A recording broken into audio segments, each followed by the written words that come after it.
Steiner here, as always, with my co-host Ducky. Ducky, what do you want to say to the people? What's up, everybody? We got Matthew Rennick here from Sicard Hollow. Thank you, Ducky. Matthew, so glad to have you on the show. Welcome, welcome, welcome. Man, it's great to be here. I've always wanted to come on. I've been, you told me about it, and I was always excited. When we met at the chop shop, I just wanted to, I love doing interviews and just having a good conversation. Well, we're so happy that you're here, and we do start off every interview with a traditional first question. If you haven't heard the term before, somebody just said it to you for the first time. What does secondhand talent mean to you? Secondhand talent are the people, the underdogs, like the people that aren't normally recognized. That's whenever I hear secondhand, and especially if you put talent next to it, to me, yeah, that means the underdogs, like the people that people don't even like blink or like take a second look at, but they doing like all the work. Well, I think that's pretty quintessentially definitional there. Yeah. I mean, That's that's kind of the way we view it. I'm kind of speechless because that's like oh, I can't really build on that. That's but no, you're right. It is that level of talent that um is not any less talented, but gets overlooked often by the average concert goer who does come for the spectacle as well. They should. But it is proper to recognize that it does take a village to put on a show, and every member in that village has their own voices and stories. What's it like being both? Man, especially when we were first starting and still now, like we we don't have any sound guy, we don't have any light guy. We just got a tour manager, but he really just takes care of like now the merch and the getting the the money from the people and stuff like that. But other than that, like we're doing like our own sound is for the house sound, house sound guy. We're always working with those people, and I always like try to make it a point to get to know them and work with them to the best as I can, and most of the time it's they're great, you know great sound guys and great light guys, and they're just working at the venue and like doing their thing.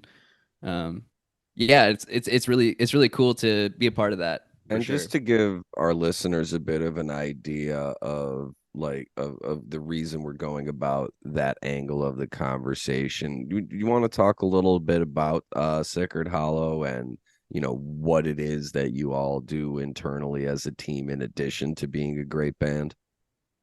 Yeah, I mean, man, we all got to do our driver's shifts all the way through. And before we had our tour manager, I had to do the merch every single night. Like I would be right at the merch. That's where we met. That's where we I met. was just That's what I right. was just running the merch. And that's been 4 years of doing that. So it's finally just now gotten to the point where we have one extra hand. You know. But yeah, it's just it's really cool it kind of feels good to do all of it in a way. It kind of feels like, oh, this is like we're doing it ourselves. It feels a little more like, yeah, a little more pride in that. It's kind of cool in that way. Sure. And like I said, you get to meet the people that are working at the venue and like and all that and work with them.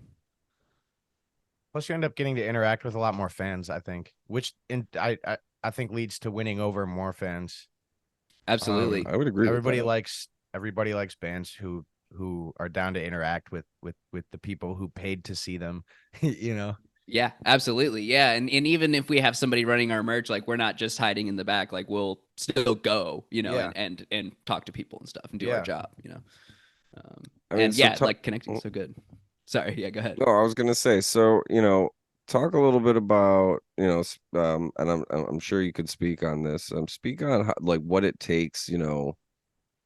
Well, let's dig into yourself a little bit, because I don't think that, and correct me if I'm wrong, but I don't think you came into this wanting to sell merch. Um, and and Yeah, tell the people what you play and who you play well, with. yeah, like let's Right. let's hear a little bit more about, who who are you, Matt, and why are you in Sacred Hollow, and why is it so important to you that, you all are willing to take on all of these extra roles to make this thing work? Man, that's a great question. We started 4 years ago, and I was living, with my parents still at the time, and I was about 17, I was about 18 years old at the time because I just started going to concerts that were allowing me, 18 and up. And, I was eating psychedelics and going to all these shows. And I'm a California kid coming into Nashville. And I was always a music lover. And so we met at like a bunch of different shows, and then we kind of just like gravity or some kind of weird force brought us together at this one show. It was like a Pink Floyd tribute show, and they're like, "Yo, we heard you play violin," because I was making videos on the internet and stuff. And they're like, "Yo, we should make a band. We should do all this stuff." And so I was like, "I'm super down." So we started playing Grateful Dead covers. Then we started making our own original music, and then we just got better and better. And like none of us knew how to play bluegrass at all. Like we just like played music, you know what I mean? And so it's like, and it kind of gives us that room to like do more than just bluegrass. Like we're not a bluegrass band. We're like we're more of like a jamgrass tronica band, something. Yeah. Like we try to, do more, expand the boundaries of music itself rather than thinking about the genre, Yeah.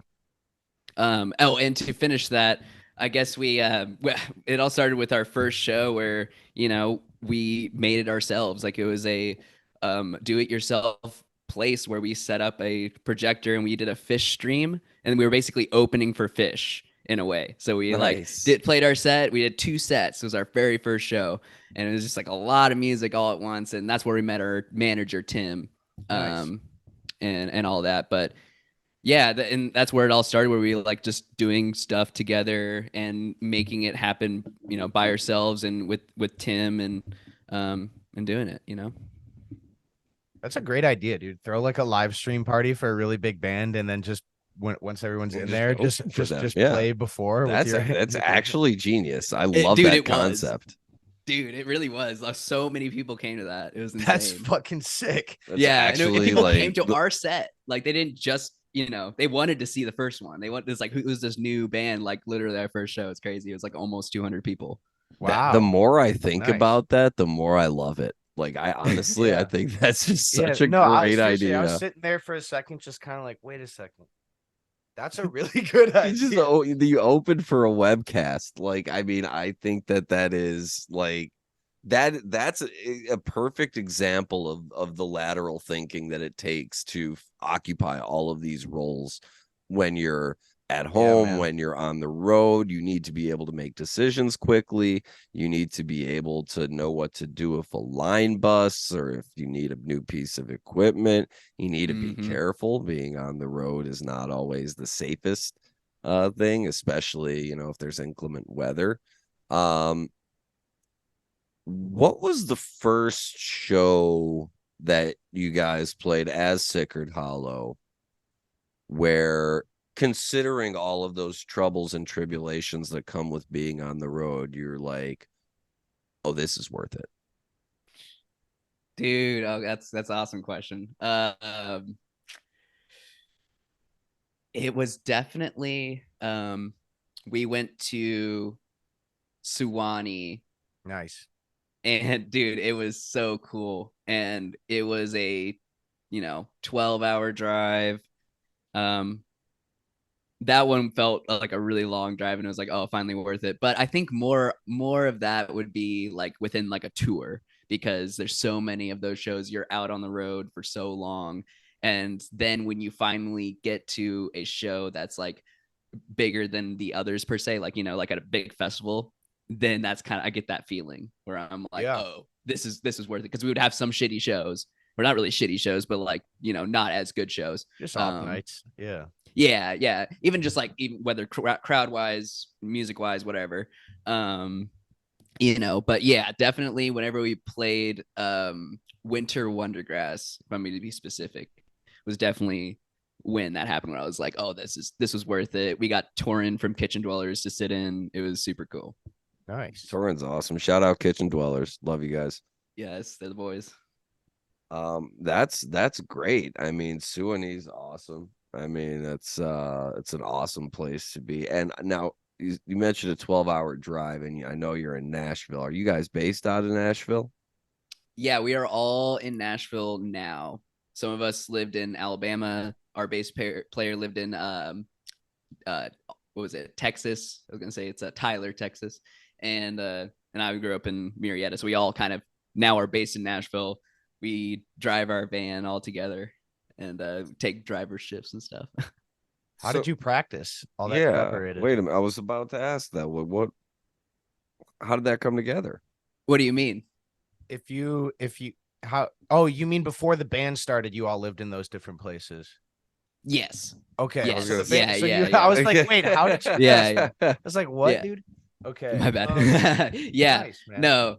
But yeah, we all live in Nashville now, and that's where we met and thrived. But actually, I met Parrish, my bass player, at Suwannee, but at Tipper and Friends, like an electronic music festival. Okay, sure. Just so random. Yeah. And so we were just like at this campsite, and he's buddies with my friend Jared. And then we just instantly click, and then we just start talking music. And then I hit him up on Messenger one day, and then he's like, "Man, I kind of want your bass player's job." And I'm like, "Well, you could take it," because at the time the bass player we had wasn't really like in it. He was just okay. He wanted to do his own side stuff. He was whatever. Just playing bass. Yeah. But Parrish plays music, and and same with everybody. That's what I encourage every musician is like, you play like it is music itself. It's not anything more than, or it's not anything less than that. Crazy. So you talked a little bit before about running merch, and obviously how we met. And that's definitely, folks, check out season 1, episode 4 with Mike Leighton for more conversations about merch. That's definitely, something that falls strongly into the category of secondhand talent. What is your favorite secondhand talent aspect, and what is your least favorite? Like what's the job where you're like, I like this, I could do this, and you can't say merch because you already took that one. And what's the one where you're like, oh God, again? I could stand to hire somebody for this role. Okay. Man, it would definitely be like, is this in the span of things that I actually do or things that I would do? It could be something that if you've done it, it counts. All right. So one thing that if you would do, and then one thing that you do now that you would rather not do. There you go. Okay, cool. Okay, I would definitely. That's a good way to reframe it. Thanks, Ducky. I would definitely be a sound guy, because I've done it before at I used to run weddings at this church called Vine Street on Vine Street, which is where I live now. And I did it every single weekend, and that's kind of how I learned how to do all that. And whenever I do like my own shows, like when it's like a DIY venue, I bring my own sound system, I do it all. Like, that was because I worked at that church. And so I was able to learn how to do all that kind of stuff, which is really cool. And so that's definitely what I would do, because if I didn't play violin, I would definitely be a sound guy. I can help out everybody, it'd be awesome. But the thing that I'm like about now is definitely, honestly, none of it's terrible. No, none of it's like it's never like, again, definitely the drive. Sometimes if I'm not feeling good, like going out into merch and like talking out into public in general just makes me feel a little like, if I'm too anxious or whatnot after the show. But that would probably be the only thing where I get a little bit like uncomfortable sometimes after a show, because of the way I was feeling or whatnot, and I just need to like, take a chill for a little bit. Driving is 100% my answer too, and as a former road manager, like especially after a show where, like, I don't want to say after a bad show, but like after a show where you're not feeling as great as you'd like to have to then go on like a 6 to 8 hour drive and be like quiet. And everybody's just in their own realm of consternation, just going like, re-racking their brain through every life decision, they've ever made. It's and true. You're just driving like, So do we want to play the license plate game, or is that like too soon? Too soon? Okay, yeah. Everybody's going padiddle. Yeah, right. Yeah, everybody starts just throwing shit at you. Dude, what helps me a lot with that is I'm a huge anime fan. I'm a huge nerd. So I've been watching One Piece, and I've noticed that after a show, if I just after everything is done, if I just know I'm gonna have to do after the show, after the whole thing's nice done, is just watch some One Piece and then go to bed. It's like, hell yeah. You know what I mean? Like that's it. Because I just got to take care of my mental health. You know what I mean? Like it's crazy. There's a lot of things that people do to, whether it's like drugs or alcohol and whatnot. Well, alcohol is a drug, but people would back in the day, even now, I'm sure like after the show, like they would feel so anxious that they would start shooting up heroin and shit. Like, you know what I mean? Like that's real, it's crazy. Yeah. It's definitely a topic that we've talked about on the show before, it's really, addiction in the industry, substance abuse in the industry is not really something that's talked about. It's something that we talk about on the show, that has been, surfaced as a topic here before, that, addiction and substance abuse are in the industry are really, I would say it's a step beyond normalized, and it's almost like a given. That any talk about Suwannee, right? For Halloween, anybody up at 3 a.m. shooting the after party, like, come on, let's, like, they're not napping during the day, like, let's be very real here, like, and it's kind of a wink and a handshake when it comes to it, and it is important to highlight that there are other ways to go about getting that peace of mind, getting that mental health, focusing on yourself without necessarily using substances to get there. Absolutely. So I think that's really really cool of you to speak on. Absolutely. I think that everybody should go to other outlets other than drugs and alcohol, for sure. There's better ones. I would never, unless I thought it was a problem, necessarily chastise someone for it, but like, know thine self. You know what I mean? Like, if you're not someone who can handle substances in large quantities, either don't take the substance, or like know your limits. You know what I'm saying? No, for sure. Weird how it's a bit of an industry standard, but then people are then afraid to talk about it in the moment. And like, it's okay to ask for help. That's not. Yeah, you'll rap about it. You'll write songs about it, right? You'll talk about it all the time, clearly. Right. Yeah, and that's a lot of, especially in with Sicard Hollow, a lot of our songs are about getting over substance abuse, because Alex was a huge went to rehab and stuff, and this is like open, I guess, so it's okay to talk about, but he went to rehab, and a lot of those songs are written there, and so it's like that's where he saw the light, was through sobriety, and obviously smokes weed just as much as I do, whatnot, but that's not drugs, like we said earlier. But yeah, man, it's like powerful. That's what I didn't know that. I always say that if you meet a comedian and he tells you that he writes his comedy from a place of love, he's a bad comedian. So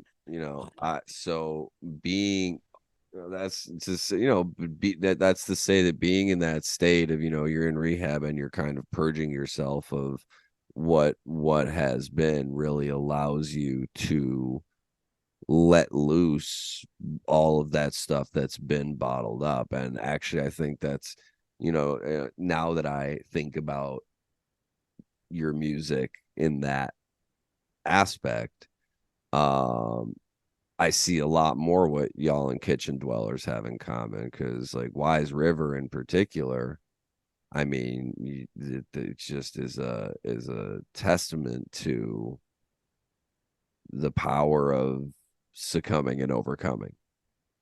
Absolutely. Yeah. And that's another reason why we vibed so well. It was when we started, playing together on tour. So as far as Secondhand Talent, I know you do a lot more for Sicard Hollow and surrounding you know, just like separately from Sacred Hollow, excuse me. Tell me more about what else you do, because there's got to be more than that. I know there's more than that. We talked about it earlier. We talked about merch, but yeah, definitely. There's so I put my own, my board up, and I tear it all down after the show as well. Making sure the band is on time and stuff.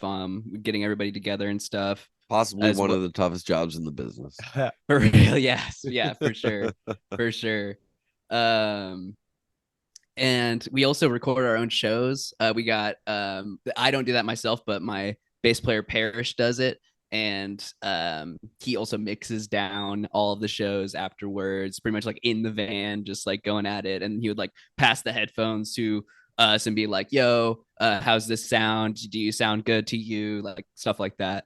And now we have to a point where we, it's all set, and so every single show we're just sound exactly the same, and that's what it comes down to with that regard. I mean, that's like talk about technique and skill right there. That's like bam, bam, bam. Yeah, he's had a lot of years on him of being a producer and being a sound guy as well, like for the Ryman and shit. Like, oh wow, it's crazy. Oh yeah. Really? At the cool. at the Ryman. Yeah, he was a stagehand at the Ryman. Yeah. Okay, so for our fans who may not know about the Ryman Auditorium, the Ryman is a national treasure of a venue in Nashville, Tennessee. The original location of the Grand Ole Opry. It is just an outstanding place. I saw Ringo Starr's band there. I saw Bob Weir there. Oh, you were at that show? And then when he played with Fish afterwards, yeah. Yeah, that's sick. That weekend. Man. Yeah.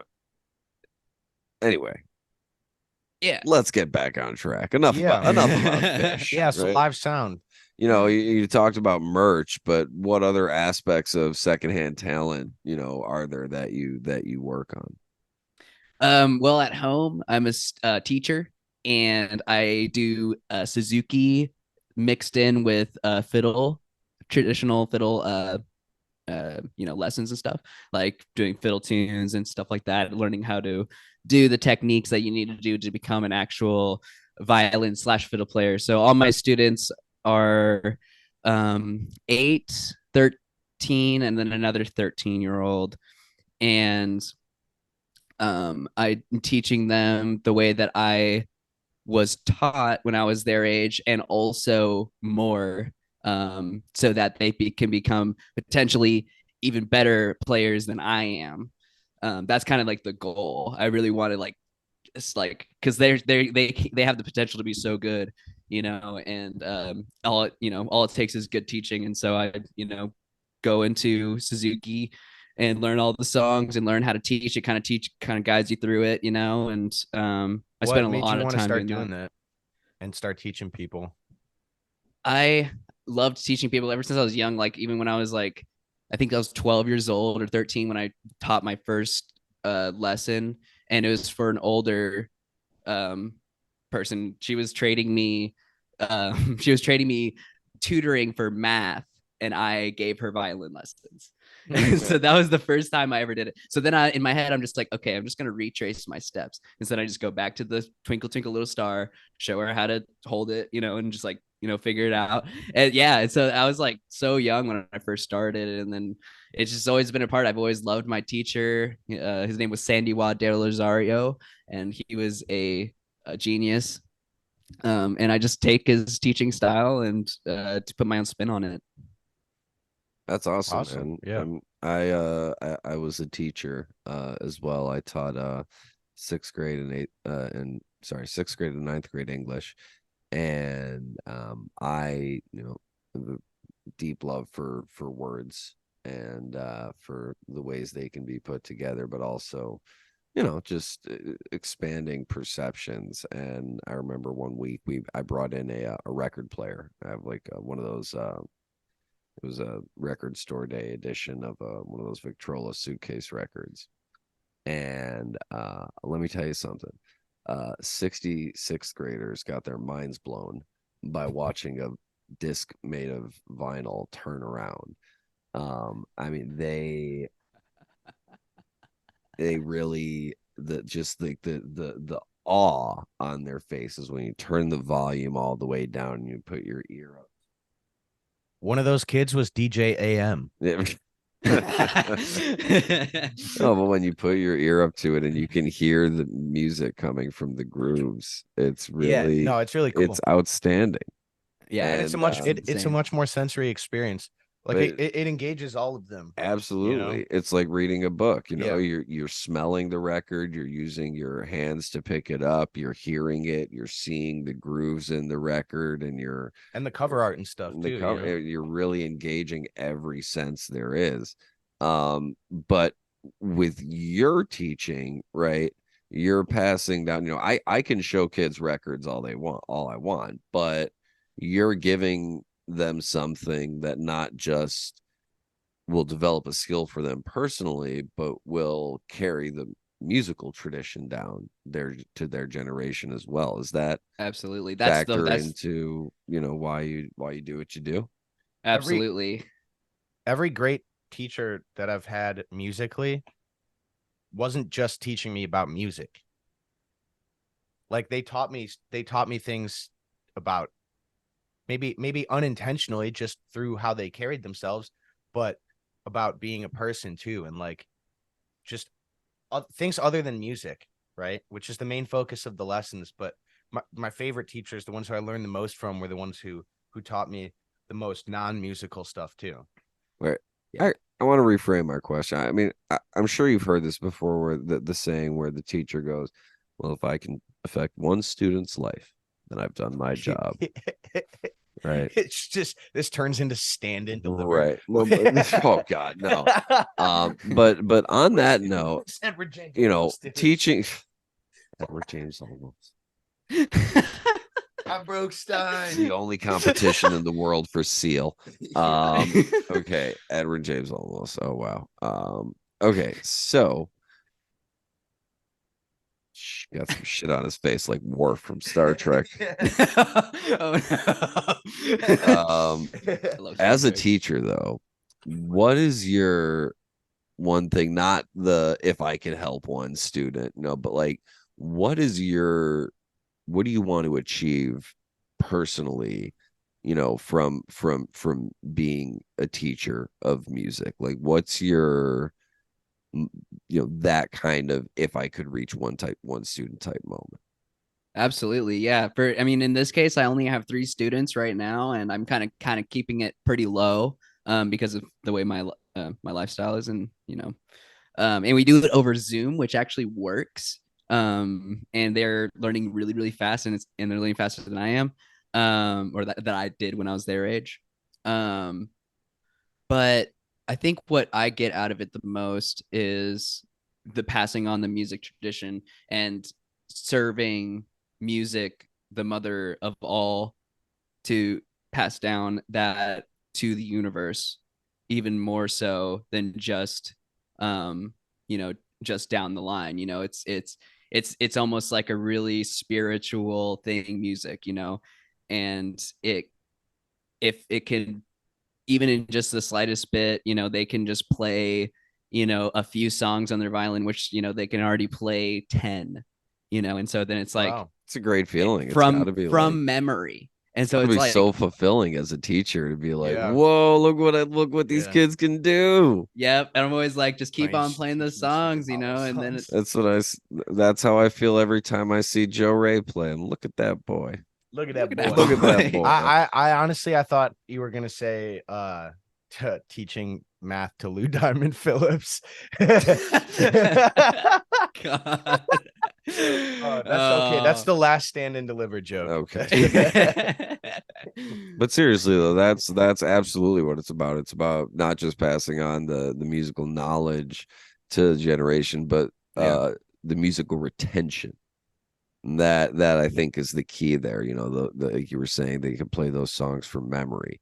That's special. Absolutely. That's what I'm teaching them. You have to teach them that, or else they're not going to learn that way. And that is the hallmark of a good teacher, is that they remember what they've been taught. So for the first time in secondhand talent history, hats off to you, sir. Thank you, my friend. Thank you. Well, I there's something appreciate to that. Like if they can remember the song from memory, you're teaching them the little things and technical stuff involved in the song. They're not just like, you could go to a teacher and be like, teach me how to play this song, and they'll show you the chords and the notes, but you're not learning like anything about, if someone asks you to play a different song, that person is fucked. Like, right, exactly. Yeah. And the book, the Suzuki book, teaches you how to play in every single key naturally. And so then when you start to learn other songs by ear, or you're in a band and you start making songs, that's all gonna come to you all over again. You're like, oh wait, I know all these notes. I literally know every single one. And so then I can just put them all together and make something new. And then so you have to know the that basic and fundamentals of music. And then once you have the fundamentals in the future, even if you I took like a 2-year break of playing violin because I wanted to play guitar and I wanted to play video games. And I was 12 years old at the time, and so I was playing a lot of Halo Reach. It just came out. It was awesome. Nice. And even after those breaks, I feel like I got even better because I took that break, played a little bit of guitar, stepped away for a little bit. I was playing since I was 4 years old at the time. It just started getting just really boring. Like I was like, I hate that. Like I just started hating it. But then I quit lessons, and then I started doing my own thing. And that's when I started loving it again. I saw Lindsay Sterling. She blew my mind, and she's my true inspiration, like of my whole entire life. And, I copied her in a way, and then I kind of ended up in a place where I exactly more than what I wanted it. I didn't think that it was possible. It's crazy.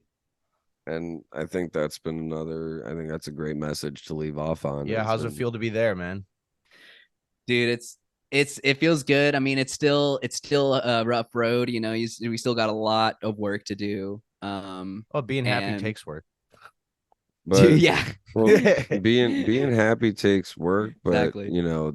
that drive and that focus, because that's another strong message of the show is you can do it too. Doesn't matter who you are and what you think your capabilities are, you can do it too. If you want to do it and you're passionate about it, and passion is like probably the number one thing that is your driving force for all inspiration, if you have those, you can pretty much do anything. Before we sign off, I know this is probably going to come out late October, early November. 2 things. Any shows or anything you want to plug, any tours that are going to be in the winter. And then what was the other one I asked? How can people hit you up for lessons? Oh, yeah. Oh, cool. So as far as like shows go, we got Boulder Theater in Boulder, Colorado in November 25th. Nice. So that's a pretty big one. I'm super excited for that. Let's see. We also have, I mean, that's pretty what we have right now, because we still are in the process of making a tour. Yeah. I figured it was a little early to have all that booked. If this video comes out before the 20th of October, we're playing at Moe's Irish Pub in Milwaukee. Nice. In Milwaukee, we should. Dude, yeah, we should let's. totally Yeah, we should absolutely Milwaukee's be there. Not far at all. I'll be there. Yeah, hell yeah, yeah. No, I'll put you guys on the list. Why not? Oh, hell, let's just shoot us, buddy. I will. No, I'll bring my camera. I'll bring my camera. Yeah, please. Yeah, absolutely. Let's do I'll bring my setlist notebook. Hey, please. Yeah, I always need more paper. And so I guess for my lessons, you can hit me up at Matthew Rennick Music on Instagram and just shoot me a message. Then we can get in contact and whatnot. And like I said, I'm probably only gonna have 2 or 3 more lessons and or slots left. So I guess get them while you can. Get them while you can, boys. Well, Matthew, thank you so much for joining us on the show. Great talking to you, man. Really appreciate you. For Ducky, I am Steiner. For Steiner, I'm Duck. And we are Secondhand Talent. We'll see you next Wednesday. Bye, guys. Peace. All right, and that's a podcast. Fire. Yeah, that was great. Nice, boys. That was I awesome. like this a lot. Yeah, that was fun. Let me go ahead. Potential part 2 in the future. We'll let the fans discern why. Yeah, right. No. What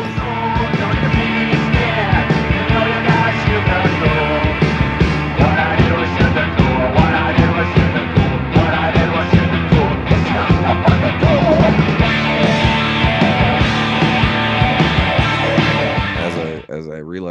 here. Well, that's different. That's not drug. I'm not talking about that. That's medicine. No, that's not a drug. Yeah, that's not a drug. Yeah. That bud ain't right. Damn it, Bobby. You did really good.